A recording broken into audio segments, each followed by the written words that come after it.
Dawnbringer Chronicles, Part 1, The Missive. The watchtower trapdoor was thrown back with an urgent crash as Captain Hazelwood came barreling to the top. Only Private Ireson was still healthy enough to remain on duty, and he glanced over his shoulder, revealing a stricken expression that made Hazelwood sweat even harder. "Have you got the viewing lens, Captain?" Private Ireson asked, shielding his eyes as he peered towards the south. "I can't tell how many of them, but it's more than before." Hazelwood shook out the tube and pressed it to one puffy eye. The sickly fog that had thickened over the stronghold in recent days made it hard to see too far, but sure enough, the light of Hyish illuminated a gaggle of silhouettes cresting the horizon. "There's more than one this time," he said, "and they're different. Not a horse, horn, or unhallowed growth in sight." He let out a shaking breath. "Could they be troops? Do you think Gyren changed their minds? Everqueen be praised." Ireson tapped two fingers softly against his heart. "Don't count your chimeras. Let's meet him at the gate," Hazelwood replied. His fingers itched over the hilt of his sword as he headed for the ladder once more.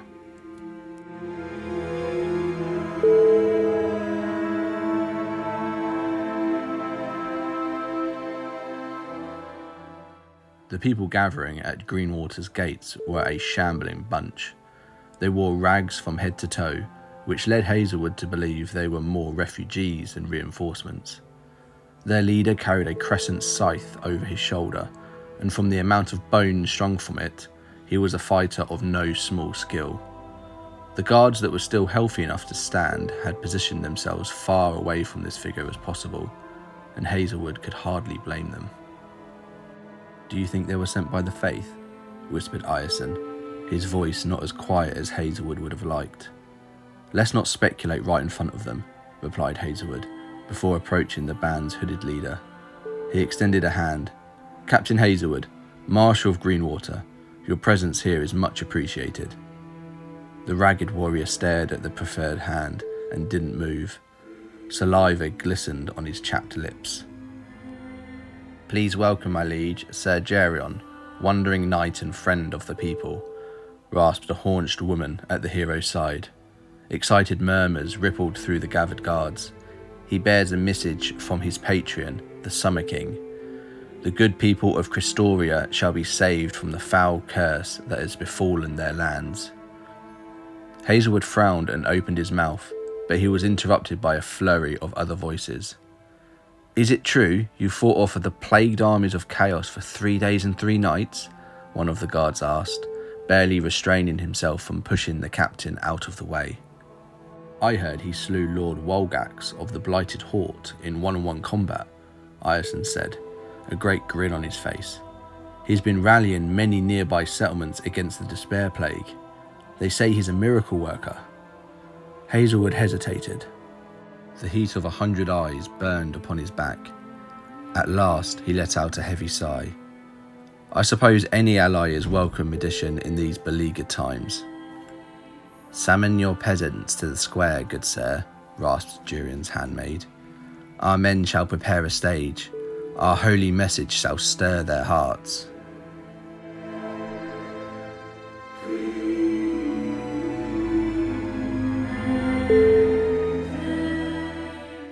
While Sir Geryon's followers were quick, they were not neat. The stage they were creating seemed more like a haphazard pile of debris than any true work of craftsmanship. Those settlers who had not yet been fully incapacitated by the Despair Plague were being shepherded into the square by the guards. Though their faces were sallow and their shundering frames were haunched over with the weight of the malleus afflicting them, they gazed upon their ragged saviour with the intensity of a starving man staring at his next meal. "Sir Geryon's lot are an odd bunch," sighed Hazelwood, as he leaned against the watchtower's outer wall. "Greenwater is only marked as Christoria on maps in history books." "It adds to the grandeur, Captain," Ireson insisted. He was still standing to attention, his eyes following the proceedings with rekindled attention.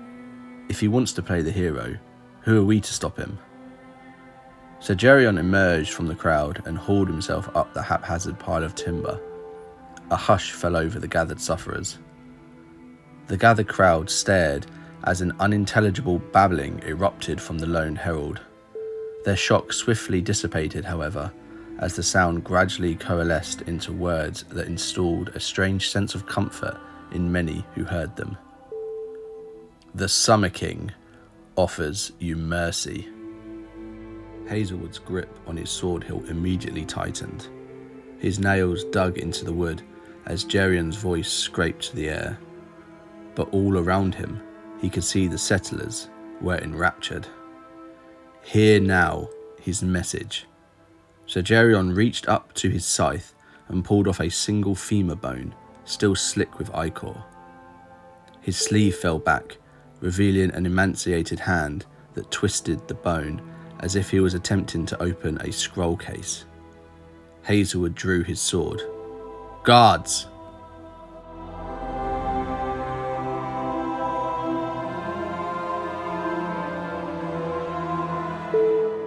Geryon tipped back his head, letting his hood fall away to reveal a bald, distorted face beneath.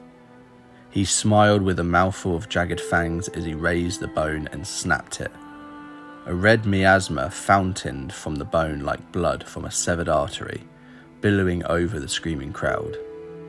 Hazelwood and Ireson charged towards Geryon, weapons raised, but the thick miasma forced them to stagger to a halt.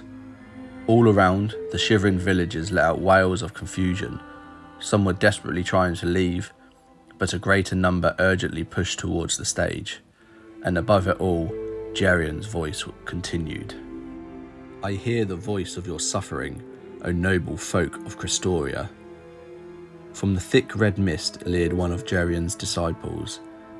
Hazelwood turned just in time, feeling the creature's claw nick his cheek before he skewered it and pushed it back with his sword. Even upon the blade's point, the thing yowled and reached for him with blooded fingers. "I send out my loyal knights to save your great city." With every word, Geryon's voice became louder and clearer.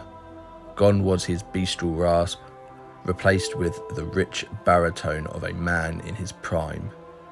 The strangeness of this shift caused Hazelwood to hesitate, just long enough for another ghoulish assailant to rake its filthy claws across his shoulder. He howled and clutched at the wound, blood spilling through his fingers. The settlers' screams were giving way to laughter. Joyous peals echoed throughout the square as the red mist thickened. Many were jumping up and down, dancing, or running towards the stage. "Pledge fealty to the Summer King, and you will surely be saved." Hazelwood felt a wave of agony as a wet splatter met his ears. The first ghoul had pulled itself free of his sword and plunged its claws into his side. He opened his mouth to cry out, but it was drowned under the jubilant cheers of the crowd. A few feet away, he could see Ireson's body laying amongst the churning mass of people. A woman was crouched above it. Her skin was scarred and pocked by the despair plague, but the colour had returned to her cheeks, and her eyes were aflame with passion.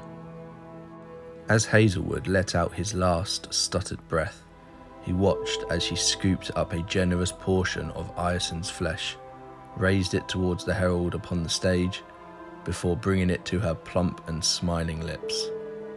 He felt hot tears streak down his cheeks as darkness took him.